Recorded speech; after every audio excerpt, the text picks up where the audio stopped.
You're listening to Permission to Shine, the podcast by Sherisse Bisram. The Oxford Dictionary describes permission as the action of officially allowing someone to do a particular thing, consent, authorization. What if you were that someone and you gave yourself the permission to be everything you wanted to be and more? No more playing small and accepting less than. You are worthy of the life of your dreams, regardless of what it is that you've been through. And honestly, it's exactly what you've been through that has shaped you into the version of yourself that you are now. Like a diamond, you've endured so much, but instead of breaking, you have become stronger and brighter. And if that's not a reason to shine, then I don't know what is. And if nature can do it, then why the hell can't you? You are brave, you are strong, you are powerful, and you are enough. Hear my call and give yourself the permission to shine, because you don't realise how many people are inspired by your light. Like, share, follow, subscribe, and listen out for more. Stay tuned. Hello everyone, this is episode 20. I cannot believe we've got to 20 already. How mental. But I'm really excited to be joined today by Erica. And Erica, I mean, it's lovely to have you, but please tell the audience what you do, who you are, all the things. Well, awesome. Thank you so much for having me. I appreciate it. And I'm excited for your 20th. I mean, that's amazing. You've been doing this and it's working. So awesome. Just a little bit about me. I am a life coach. I try to help people with self-love and self-worth so that I can try to get as much love back into the world as possible. So that's my mission. That's what I'm on. A little bit about myself. I think we'll get into that in the episode.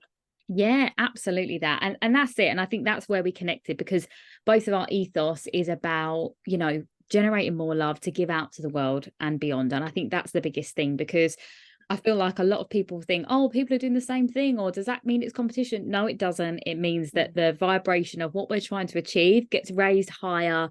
It gets more encompassed, and everyone just feels that energy of that. I think that there doesn't need to be just one person doing something, right? I feel like that makes it individualized, when actually we're part of the oneness, aren't we? So I think that we're both working towards the same end goal, which is so beautiful. And I feel like that was something that we also touched upon when we had our little chat to begin with, which I love. And I feel like that's the golden thread there. So yes, please tell us how you got into this field of work and why it's important to you. So maybe your story and how it all began.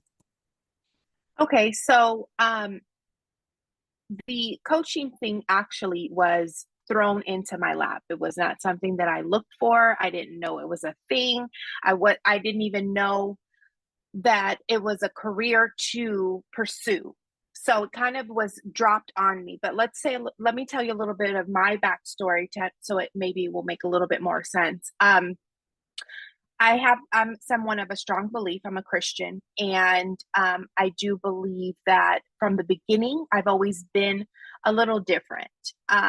Meaning in the sense of, I feel like everybody's a little different, but in the sense of like, I never really fit in with everybody.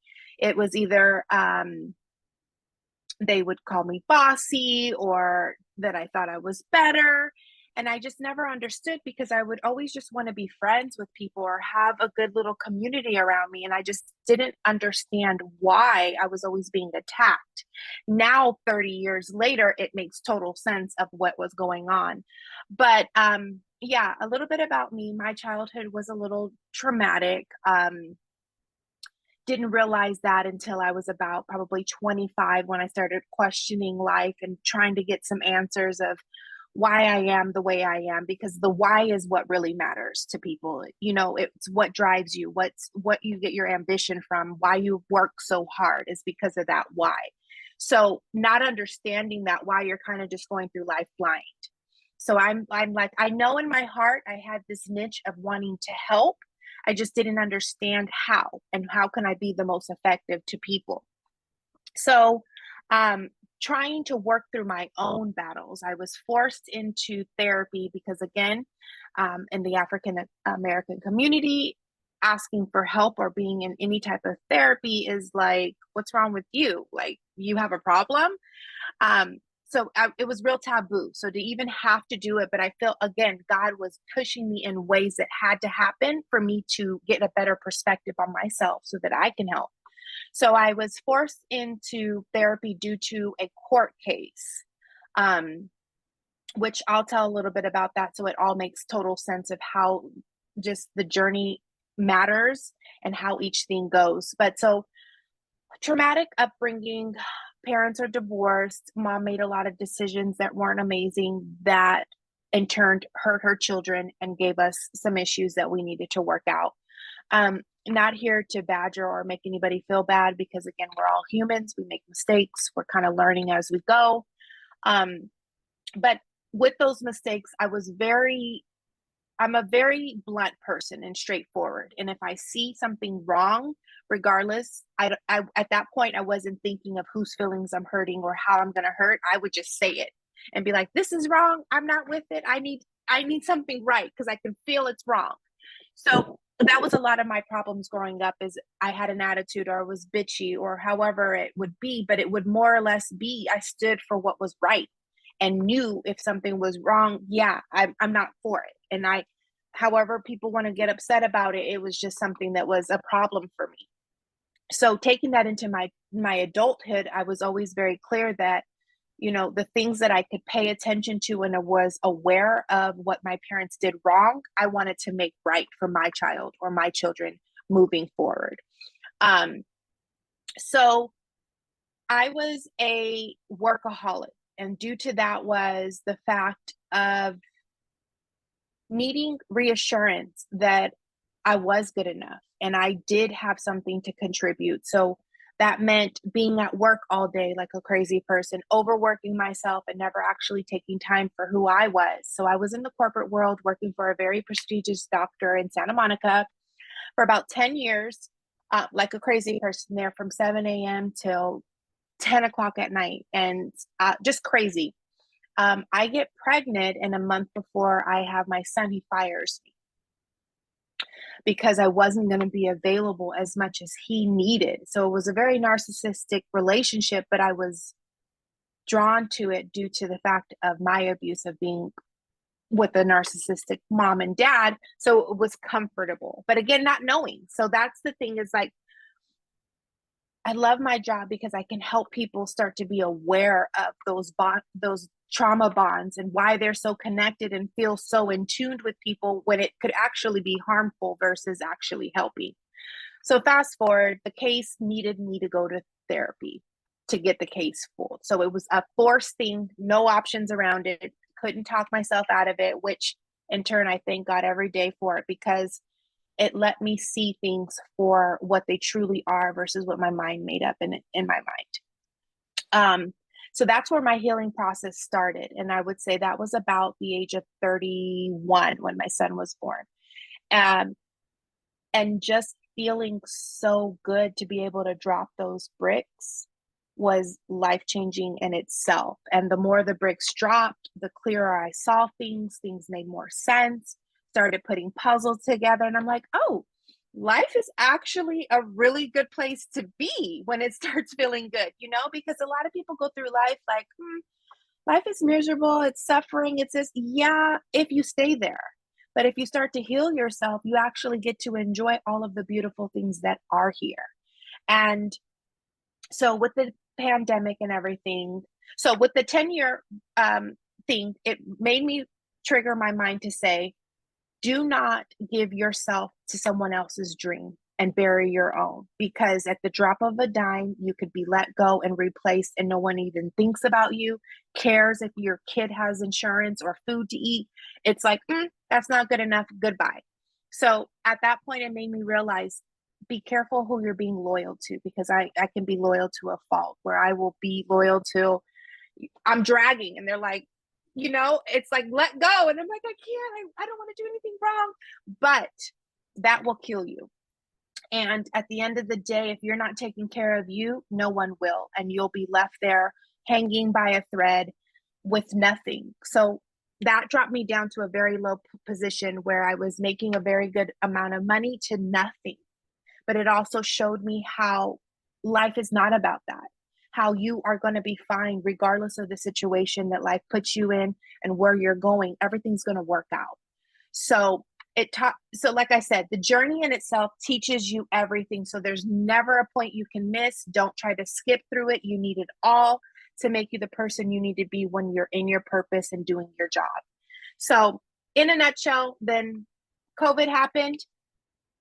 I didn't feel fulfilled at my new job that I was at. I was managing a water company in Nevada. I knew my capabilities and I was only using 40% of it. So I was like, I don't feel good. I feel stressed out with not even producing what I can produce. So my sister was like, I think you would be a good life coach. And I was like, no, who wants to hear about me? This broken old person. Like I don't know anything to tell people. And she's like, no, you give really good advice and you're very intuitive and compassionate and you can feel people. And again, back to the journey, I can feel people the way I do because of the things I've been through. And if I didn't have any of those things, I couldn't understand how it feels to be on the other side. So yeah, I've been a life coach now for about 4.5 years. I love it. Like I told you when we met, it's not like I'm going to be rich in this job, but I am rich in life because of the gifts it gives me, so I am fulfilled. I love it. I want to just keep going and touch as many people as I possibly can. Yes, absolutely that. And thank you so much. I didn't want to interrupt you, but I was nodding, I was clicking, I was like, Yeah. yes, absolutely, because I'm Yeah. in that with you. And the reason why I do this is for the same reasons you do, that turbulent upbringing, the constant setbacks and obstacles in the road that we've had to navigate through to get you there. And that has been a journey in itself. And so much of what you were saying, like down to being aggressive or like seen as like being too hard or like that person that's outspoken all the time, that was me too, because of trauma.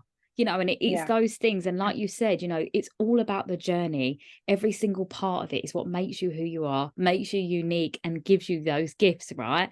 And I always thought that when I was younger and I was going through it all, I was like, there's got to be a reason for this.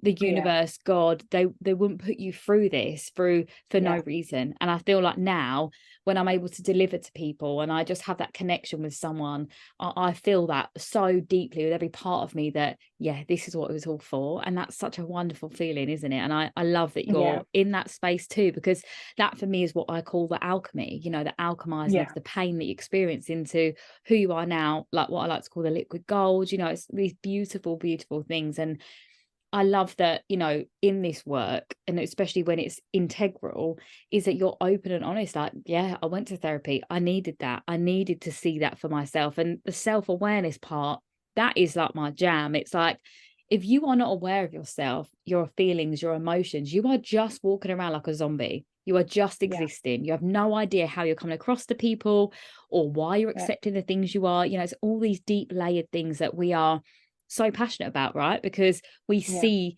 the impact of what it feels like to not have that, but also the significant difference it makes from knowing that and having those boundaries based on the respect you have for yourself, because you have that awareness. And I can't stress that enough. I feel like in every episode I mention that at some point, because that really is the key to a successful, fulfilled life for me, in whatever success looks like for anyone. But I just want to sort of, like, as we progress through, to the next stage of the episode, I just kind of want to touch upon any like obstacles that you've faced continuously. So like since you've done the work, and you've moved on through your life now and you're in this successful space in your life, we all go through seasons, right? Emotionally, there's always ups and downs. And would you say that there's any point in your life now that an old like thing comes back, or it's like a repeat, or there's something in your life that's a reminder? And as we know, as you heal, it gets less and less. But what is that one thing for you, and how are you processing that? So I would have to say, most of my family have been pretty good with seeing the difference in me, but I feel like they can't let who I was completely go. So it's a constant, oh, here comes the aggressive part of her again, or the controlling part. And I'm like, that's not me anymore. And why do you keep having that as my narrative? What is your purpose of keep trying to put me in that box? And I had to take a step back and realize that a lot of the times it's not about me, it's about them and where they are. And if they say that you're doing better, then it's going to cause for them to have to do some mirror work and look at themselves. So to keep me in the same place that I was feels better for them. I literally agree with you so much. That is so much my life too. And it's exactly, that's their problem, not a you problem, isn't it? Yeah. And people will only see you as they are. And I think that Mm-hmm. is the key, isn't it, in that situation? But I think it just reinforces you why growth is important, doesn't it? That thing is that, that was so spot on to like everything in my life. And there's certain people in my life that it will always be that, and when it's family, you can't cut them out. So it's just, I mean, you can cut people out if it really gets to that stage. But equally, it's like that compassion card, isn't it? It's understanding that actually that person doesn't have the capacity to understand you more because they'll never understand themselves more. So it's just about, small doses, airs and graces, and boundaries. actually, boundaries. You don't have to give too much of yourself away or prove yourself. And that must have come up for you, right, in this game. Like for me, that need to prove myself and be worthy and deserving. Now I don't have to do that. I already feel it, so I'm good. But the old version of me, oh my gosh, I would have told you to the cows come home how worthy and valid I was, because I didn't believe it. When you are, you don't have to tell people, right?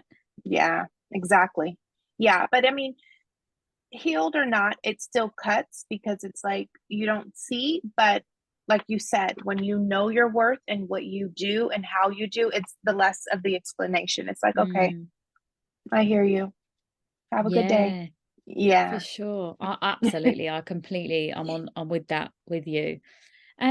So what was your top tips? Like what's in your bag of tools that you like to teach with or deliver with, or part of your routine that's got you to where you are now? Like, if you could list like 3 main things that you do that made a significant difference in your life, that things you do daily, something along those lines.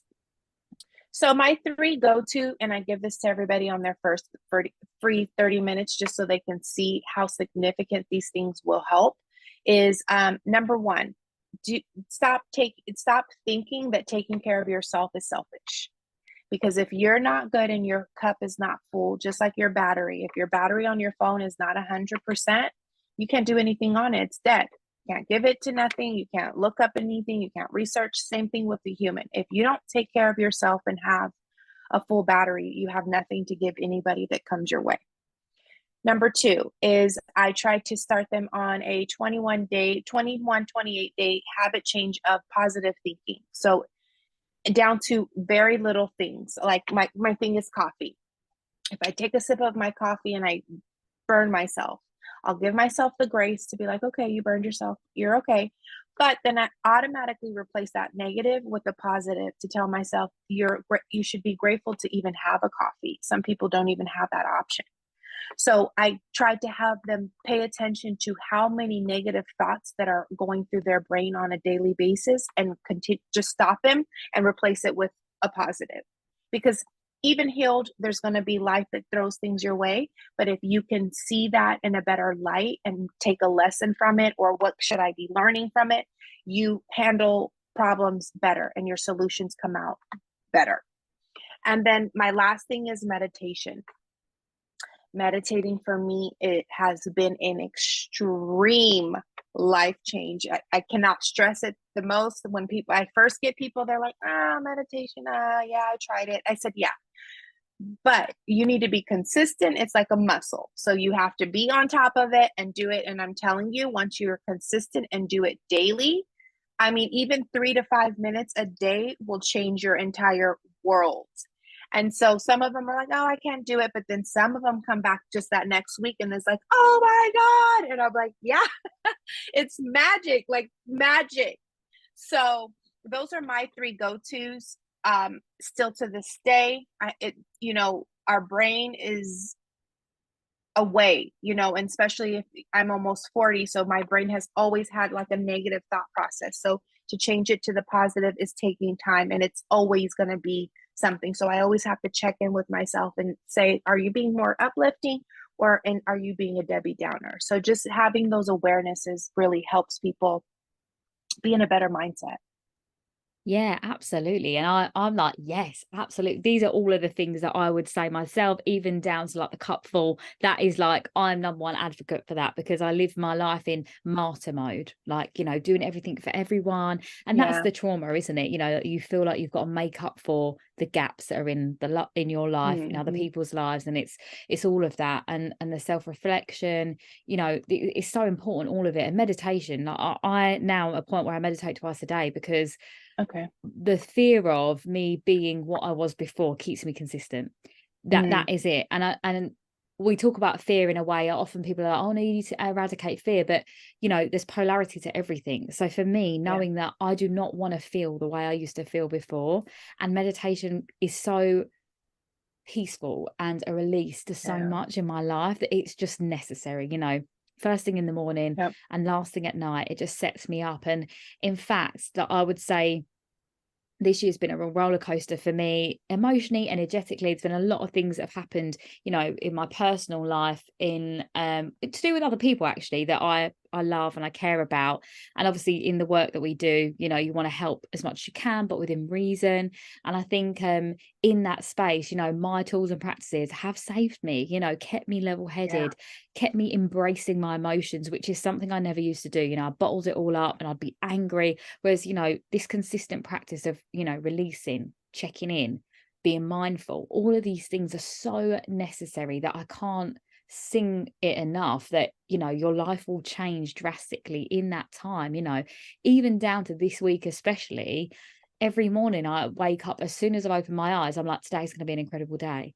And it has been Yeah. every single day, you know, and it's Nice. because I set that tone every day. Yeah. And I've always been mindful of that. Like, oh, I've got this to do today, or, you know, this is going to go well. But, you know, to be very specific and say to the universe or God or whoever it is that you speak to, you know, that today's going to be an incredible day. And I Mm-hmm. said The it at the start. intention. Yeah. At the start of the week, I was really clear on this is what's going to happen.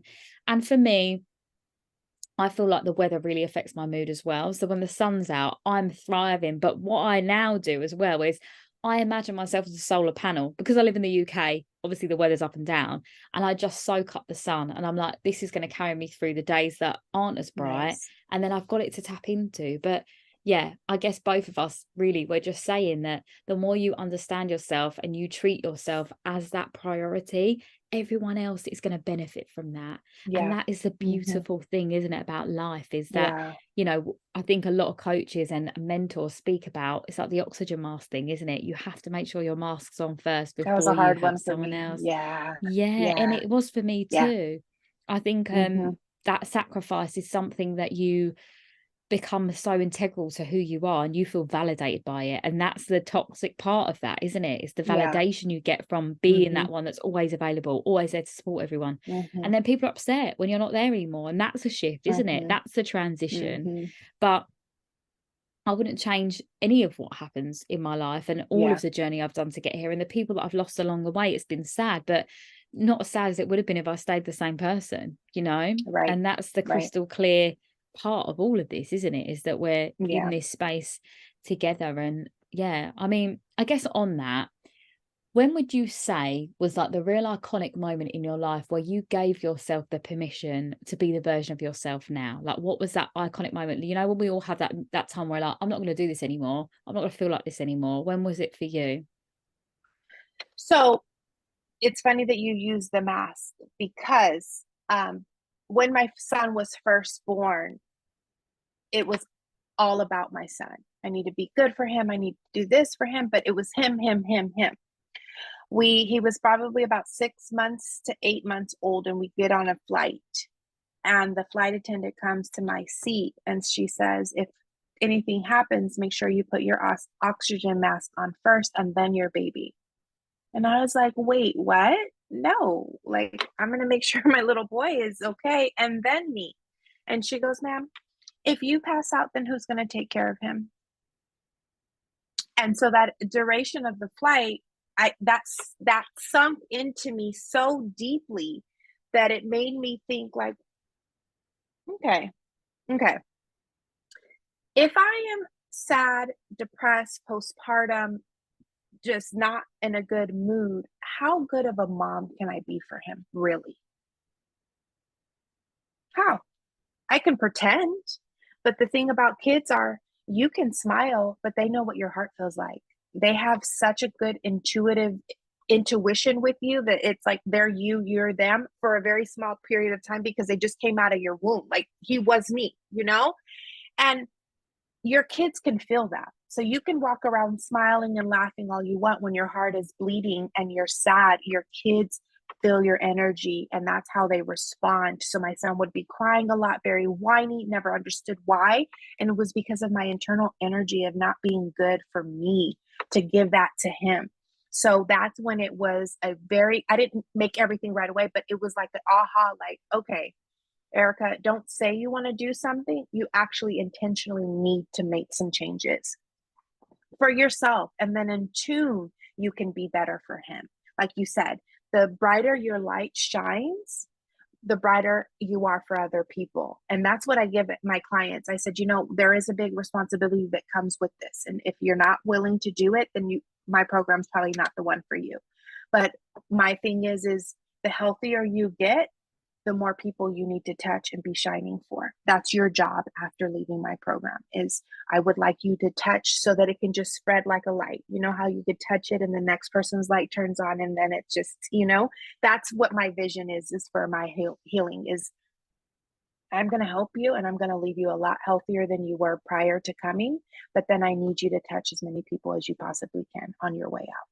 Yeah, absolutely. That's so beautiful how you've used that and how we both use the term light, shining your light Yeah. as an Mm-hmm. analogy is beautiful. There's been lots of actually synchronicities in the words that we use. And I think it's not from any rhetoric we've heard, it's just from our soul, right?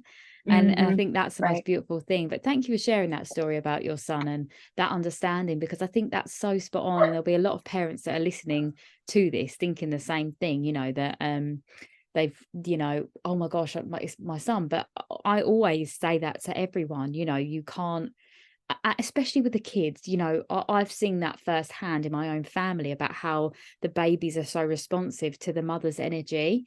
And I had a reading done and they said to me, you were born into trauma. And I was like, whoa, like I didn't clock it. And now when I think back, I'm like, yeah, I probably was. Now I was always a happy baby, but it was turbulent in my life.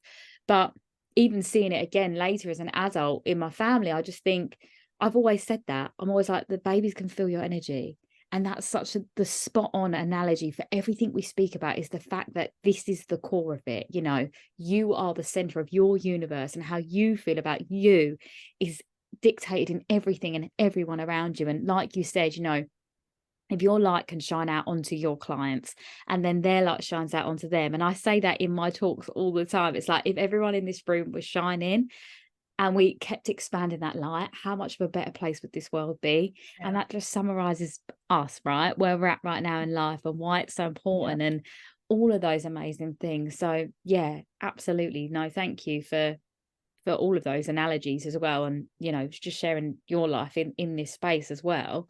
I always like to kind of like round off or summarize in the episode a bit of a soul to soul message. So whether it's like a message to your younger self or whether it's just aligning with whoever's listening and you feel like they need to hear this right now, could be like a message from spirit or whatever that wants to come through you. And it's my soul to soul segment. So is there anything right now that you feel like for someone listening that's going through a hard time or not sure or, whatever, what would your advice or words be to them? I would say that my advice to anybody that needs anything at this point is really take the time to set aside everything else, everyone's cares and worries, and really find you. Because the true happiness comes within. It's not you helping everybody. It's not a spouse or a child. It's nothing. That is, you have it in you. So all I'm asking for you to do is try to find that happiness for yourself, that self-awareness, so that you can just start feeling better, and then everything else kind of will roll up and make you want to be better in every other aspect of your life. So just try to do a little bit of soul searching and digging and find out who that true self is. Own it and love it. Absolutely. Thank you. That's so beautiful and so spot on, really, And you used the term selfish earlier, which I've used a few times. We're just so taught that it should be about sacrifice. It should be about going above and beyond for everyone else. But like you said, if you pass out, who's looking after everyone else around you? Who's looking after your kids, Right. your dog, or even, just you wanting to Anything. achieve the things you want to do in your life? If you're not Right. looking after yourself, everything suffers, absolutely everything. Yeah. So yeah, thank you for just all of that. And yeah, do you want to tell us a little bit about what you're working on at the moment? How can people connect with you or work with you? What is that you've got going on? So I do offer a free 30-minute little session to everybody. It's not extensive, and you're not going to get a lot from it. But even if you can't afford anything else or whatever, that can help you get on a little bit of a journey, because I do try to dig a little bit. Clearly, that's not enough time to get through people's trauma and stuff like that. But like those tools I gave, I can give a little bit more of an individualized tools that may work. As far as any books or anything like that, I don't have any of that. My main focus is touching as many souls as possible. Yeah, amazing. Thank you. And your socials, they can just, and your website will put in the description, if anything anyone wants to connect with. I was going to ask you, Erica, I don't know if you're into astrology or not, but what is your star sign? My star sign? Yeah. I don't know. When's your birthday? When's your birthday? April 19th. So you might be a Taurus. I'm then. an Aries. You're Aries. Okay. Yeah, Aries. Fire sign. Yeah, I just wondered, because sometimes when I connect with people, I wonder if they're a fire sign or the same sign as me, because we have this passion. And I think fire signs especially have this burning passion for whatever it is they're doing. And I think you had that very clearly. And it's almost like we've lived very similar lives in different parts of the world and different timelines. Yeah. But I think it's like there's a thing about soul families, and I feel like people that I've been connecting with on my podcast, especially, I'm like, this is so weird that we've just, like there's like weird transitions. I'm like, how do we connect like this? But I love that, because I think this is what the universe is doing for us, or God, is that connecting us so we can shine our light. That's how he works. Yeah, absolutely. And I love that so much. So it's been really a beautiful honor to speak with you and just, gain and share our light together, really, and illuminate whoever's listening, really, which is the aim of the podcast, which I love. But yes, thank you so much for joining me. And absolutely. I feel like it was really succinct today. I feel like you were so articulate in what you needed to say. You shared your story. It was like, we got it all in there. It was ready. You were like, let's go. But thank you everyone for listening to this episode this week. And I hope everyone has a great week. And thank you, Erica, for joining. Thank you so much for having me. Sherisse Bisram, Inner Power Activation Leader for Women. If you are ready to up-level, to elevate, to ignite your inner flame, to burn everything you once were, to trailblaze into your future, into all of your manifestations and more, then head to my website to book a free 30-minute alignment call. I have one-to-one containers available for 90 days and 180 days. I also have an online program for 6 weeks. It's a group program for women called Permission to Shine. That's also available as a self-study as well. I have a journal available on Etsy as well as worksheets. There's multiple ways to work with me, and I'm here to help you. You deserve to shine, to be the most amazing, most confident, fearless version of yourself. What are you waiting for?